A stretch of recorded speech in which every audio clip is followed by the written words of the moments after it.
Представьте себе ситуацию. Мобильный интернет недоступен, связь нарушена, а вам срочно нужно передать важное сообщение. Именно для таких экстремальных случаев были созданы оффлайн-мессенджеры.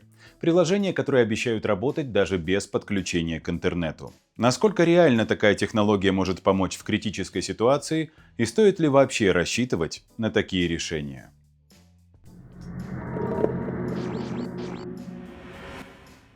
Оффлайн-мессенджеры — это особый вид приложений для обмена сообщениями, которые используют альтернативные каналы связи вместо традиционного мобильного интернета или Wi-Fi. Они работают через Bluetooth, Wi-Fi Direct или даже создают собственные меш-сети — децентрализованные сети, где каждый смартфон становится узлом для передачи данных. Когда вы отправляете сообщение, оно напрямую приходит адресату, если он в зоне действия. Если нет, то другие устройства с включенными мессенджерами выступают ретрансляторами для того, чтобы передавать это сообщение дальше по сети, пока не достигнут адресата. Ну или правильнее говорить, если достигнут адресата. Посмотрим на примере двух приложений. Почему именно они, как минимум, доступны и для Android, и для iOS. Давно известный всем Bridgefy и относительно новый BitChat. Подробнее о каждом из них. Скачать Bridgefy можно в официальных магазинах, с этим проблем нет. Вначале нужно будет прочитать всю информацию о приложении, и тут обратим внимание, что в режиме полета оно работать не будет. Это важно, если вы захотите проверить, работает ли оно. Выключать нужно сотовые данные. История приложения по официальным данным началась еще 10 лет назад. За это время он трансформировался и внедрил протоколы шифрования, сделав акцент на приватность.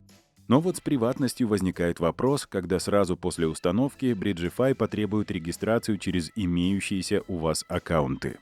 Многих это уже останавливает сразу. Ну ладно, рассмотрим его со стороны именно оффлайн-мессенджера.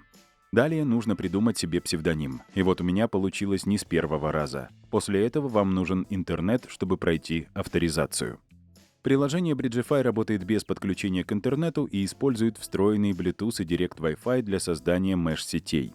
В теории можно связаться с человеком, находящимся на расстоянии километров, если между отправителем и получателем есть достаточно устройств с включенным Bridgefy. На основном экране поиск людей, которые находятся от вас примерно в 100 метрах, но это довольно смелое заявление. Зависеть это будет от многих факторов, которые влияют на распространение сигнала. Есть публичные чаты, личные чаты и настройки, в которых сильно не разгуляешься. Язык, уведомления, поделиться приложением, ну и учетная запись. Сразу что не нравится. Реклама, которая преследует везде. Внизу экрана всегда и периодически всплывает на весь экран.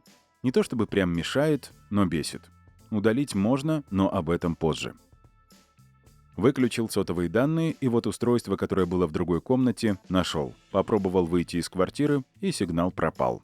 Смотрим, что тут можно. Привычный такой простой чатик. Можно писать, отправлять смайлы. Если удаляешь сообщение, удаляется у тебя. У собеседника остается. Ну и все. Значок голосового сообщения так и манит. Шучу. Нажимаем, и вот оно. Платная подписка. Делиться геолокацией, отправлять голосовые и, самое главное, удалить рекламу можно только в платной версии. От 2 евро в месяц или 35 навсегда. Далее, один из ярких представителей оффлайн-мессенджеров — приложение BitChat. Это относительная новинка, появившаяся летом текущего года. Он создан сооснователем Twitter Джеком Дорси и ориентирован на максимальную анонимность.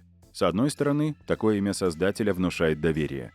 С другой стороны, как бы так корректно выразиться, его политика быстрого прототипирования, экспериментов и тестов с различными приложениями подталкивает к тому, чтобы относиться к разработкам без заранее высоких ожиданий. BitChat — это децентрализованный мессенджер, который работает без интернета и серверов, используя Bluetooth Low Energy для создания меш-сети между смартфонами. Каждый телефон выступает как клиент и сервер, передавая зашифрованные сообщения через цепочку устройств. Чем больше устройств в сети, тем шире покрытие, что позволяет обмениваться сообщениями даже в условиях отсутствия традиционной связи. Особенности BitChat включают отсутствие необходимости регистрации и указания персональных данных, а также сквозное шифрование.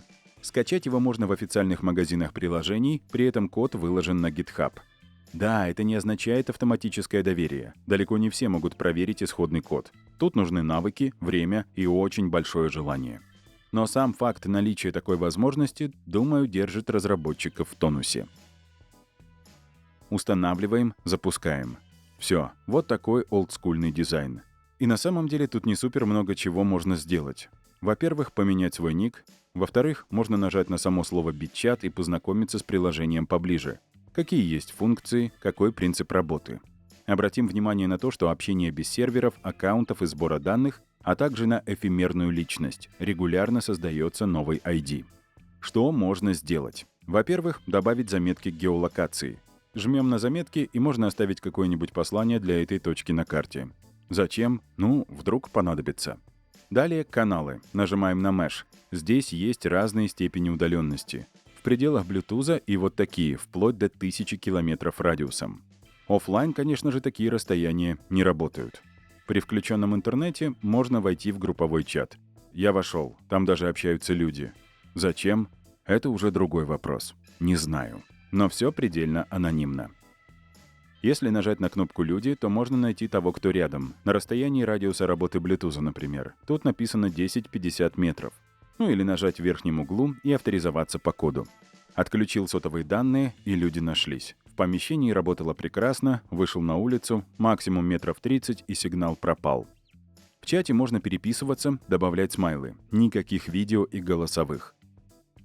Тройной тап на экране стирает сразу весь чат, но у вас, у собеседника останется. Если нажать слэш, можно вывести меню команд группового чата. Тут можно посмотреть, например, кто сейчас онлайн. Ну вот и все. Напоследок только можно сказать, что BitChat позиционируется как инструмент для приватного, защищенного и независимого от интернета общения. Это круто, но вы никогда не знаете, с кем переписываетесь в групповом чате, и вот это уже большой вопрос. Итак, в теории все выглядит замечательно. Оффлайн-мессенджеры — это своего рода страховка на случай полного отключения связи.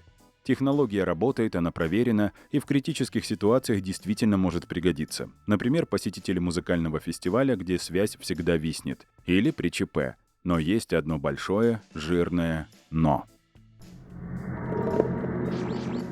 В реальности эффективность таких приложений сильно зависит от одного ключевого фактора — количество пользователей. Если у вас установлен Bridgefy или BitChat, а у всех вокруг его нет, приложение бесполезно.